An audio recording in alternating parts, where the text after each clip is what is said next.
thank you for your diplomacy in making sure that we all attend here. And the turnout speaks volume, speaks to the trust and confidence that we have in you, and also the desire for all of us in the African continent to have this relationship between African countries and Nordic countries strengthened, advanced. This, what you see here, is a statement of our desire. And we are very confident that it will be taken as such. And therefore, we will organize ourselves in a manner that this level of trust and confidence is maintained.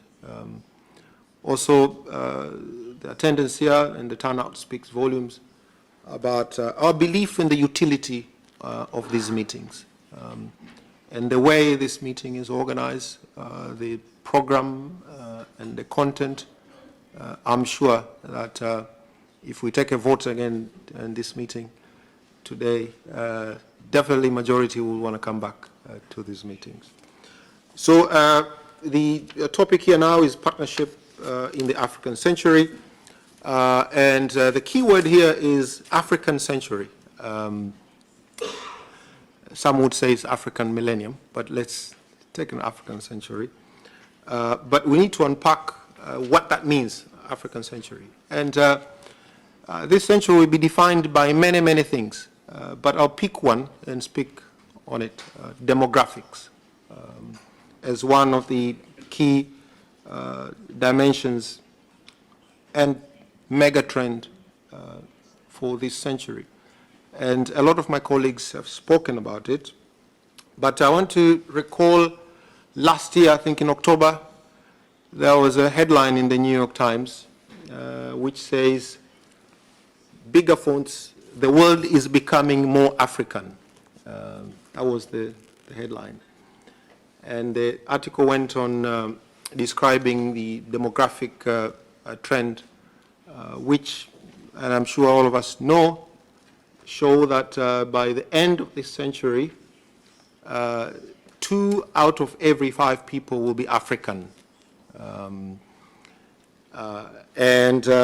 But I'm not sure whether that headline was meant to scare people.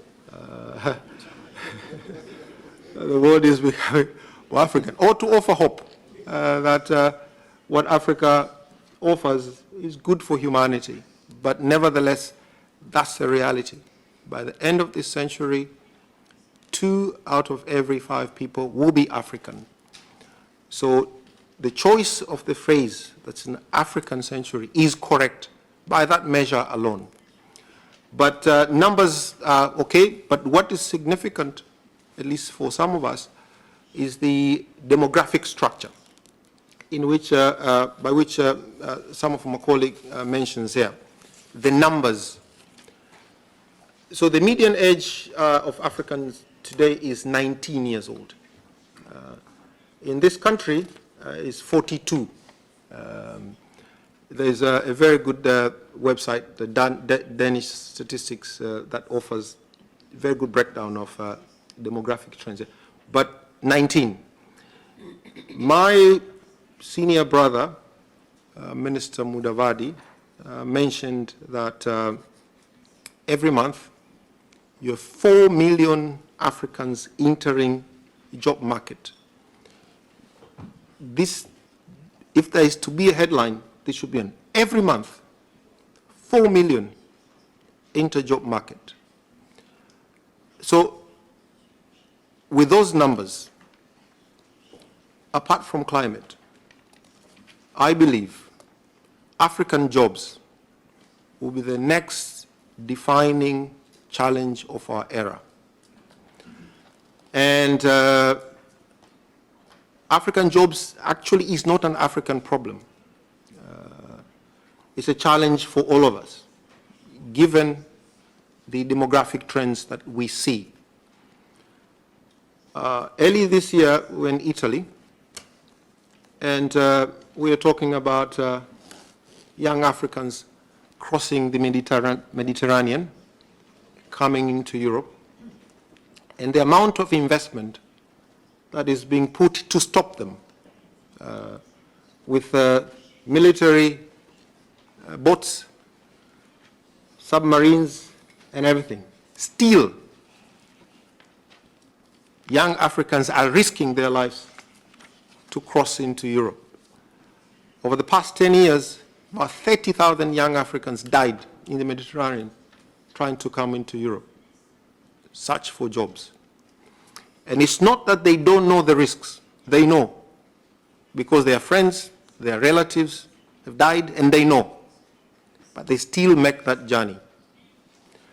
So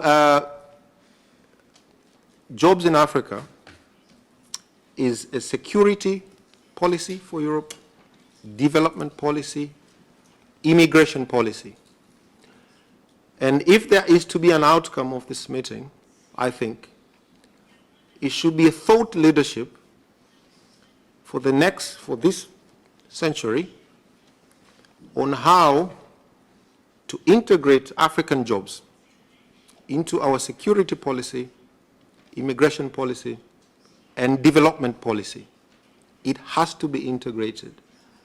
If we fail to find a solution in the near term, at least we should organize ourselves to deliver advocacy at tables that we sit beyond this on the supremacy of this matter. So let me finish by saying that we think that if there is a moonshot, as we are asked to come up with, this should be one to make sure that all these young Africans that are coming to the job market every year find employment. And therefore, development of vocational education in the African continent is key. And if you look at compare the demographies of the Nordic countries, much as sometimes immigration policy drives politics here, governments come into power and lose power in Nordic countries because of where they stand on immigration.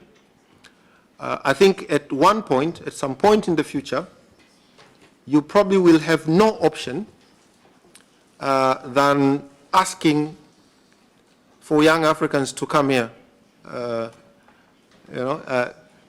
and work here. Because if you look at the numbers, the fertility rates in Nordic countries is now below replacement levels. Your population is shrinking. And African population is exploding. You cannot, Eastern Europe, same, shrinking. You can no longer prevent young Africans coming here. You can do it in the near terms, but there will be scramble for immigrants in the future. Your best bet is to make sure that where they are educated for development of where they are, but also for them to come and serve the economies here.